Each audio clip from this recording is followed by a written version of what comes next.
Bonjour à toutes et à tous et bienvenue sur ce nouvel épisode d'Economics. Nous sommes le dimanche 16 février, j'espère que vous passez un bon week-end et que vous allez bien. On est parti pour notre tour d'horizon de l'actualité économique mondiale en 10 minutes. Et pour la première actualité, je voulais vous faire un petit retour sur le sommet de l'intelligence artificielle à Paris qui s'est tenu en début de semaine et auquel j'ai pu participer physiquement, et je voulais vous partager quelques petits points qu'il faut retenir selon moi. Alors en fait, ce qui ressort des conférences que j'ai pu suivre, notamment des échanges avec le PDG d'Airbus, le PDG de Capgemini, avec le secrétaire général de l'OCDE ou encore le PDG de Total Energy, c'est évidemment que l'IA va s'imposer dans tous les secteurs, de la santé aux médias, à l'éducation, à l'aéronautique, aux chaînes d'approvisionnement, bref, tous les secteurs. D'ailleurs, vous l'avez sûrement vu, une pluie d'investissements a été annoncée en France avec 109 milliards d'euros attendus dans l'Hexagone, mais surtout des Émirats Arabes Unis avec 50 milliards pour créer le plus grand campus d'IA en Europe. Mais développer des modèles d'intelligence artificielle implique de consommer beaucoup d'électricité.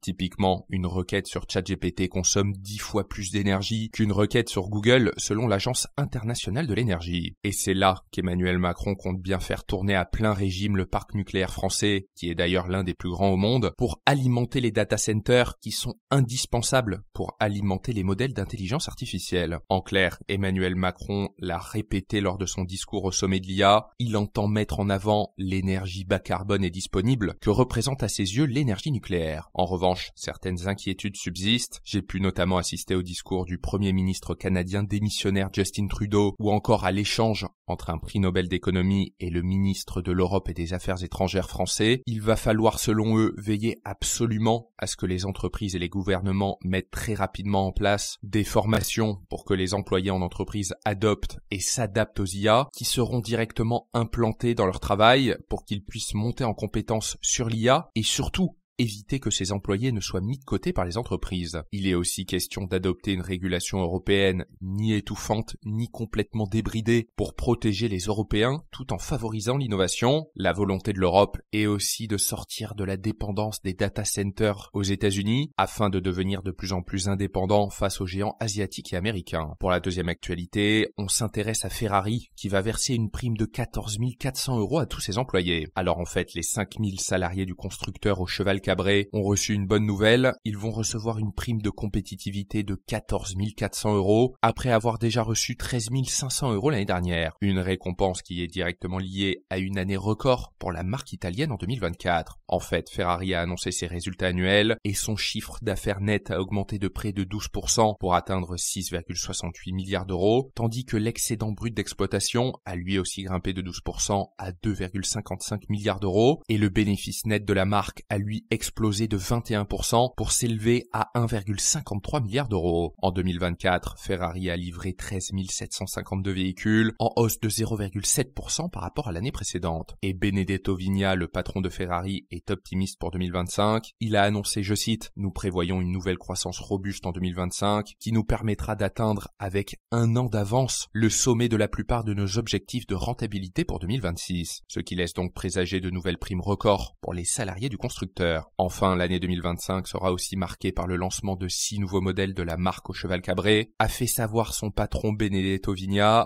dont la toute première Ferrari 100% électrique. Pour la troisième actualité, on part du côté de l'or, qui a atteint un nouveau record et se rapproche des 3 000 $. En fait, l'once d'or, qui correspond à 31,10 grammes du métal précieux, a atteint pour la première fois de son histoire le record des 2 940 $, alors qu'il s'échangeait il y a seulement un an sous la barre des 2 000 $. Et le cours de l'or est déjà en hausse de plus de 10% depuis le début de l'année 2025. En fait, depuis le déclenchement de la guerre en Ukraine, des conflits au Moyen-Orient et des incertitudes géopolitiques qui en découlent, l'or est plus que jamais une valeur refuge. Dans les chiffres, en 2024, les banques centrales ont collectivement acheté 1045 tonnes d'or, dépassant l'achat annuel moyen de 473 tonnes observé entre 2010 et 2021, selon les données du World Gold Council. Et l'arrivée de Donald Trump aux États-Unis a renforcé ce sentiment, avec notamment la multiplication des annonces de hausse de droits de douane, que ce soit contre le Canada et le Mexique avant d'être suspendus, de la hausse effective des droits de douane contre contre la Chine et celle de 25% sur l'acier et l'aluminium ont naturellement exacerbé l'incertitude des investisseurs, ce qui joue donc en faveur du rôle de valeur refuge de l'or. Plus globalement, dans ce virage protectionniste de Trump, les investisseurs recherchent cet actif refuge dans un contexte d'escalade des inquiétudes concernant la guerre commerciale entre les États-Unis, l'Europe et la Chine. En revanche, la flambée du prix de l'or a des conséquences sur le secteur de la joaillerie. En fait, si les consommateurs de bijoux achètent moins, ils paient plus cher. Donc concrètement, les dépenses ont augmenté de 9% pour atteindre un record absolu de 144 milliards de dollars en 2024, selon les données du Conseil mondial de l'or. Pour la quatrième actualité, on revient en France où la Cour des comptes alerte sur les dépenses hors de contrôle de la France. En fait, dans un rapport sur la situation des finances publiques, la Cour des comptes constate que pour la première fois depuis 2020, le ratio de dépenses publiques sur son PIB augmente en passant de 56,4% en 2023 à 56,7% en 2024, un niveau qui est supérieur de 7 points à la moyenne de la zone euro. On apprend aussi qu'en 2024, la dépense publique a augmenté de 1,7% en volume, soit plus que la croissance du PIB de 1,1%. La Cour pointe notamment du doigt les collectivités locales dont la dépense a progressé de 3,6% entre 2023 et 2024, notamment avec une hausse de 2,6% des dépenses de fonctionnement et les dépenses liées au secteur social, c'est-à-dire les retraites, remboursements médicaux, allocations, etc.,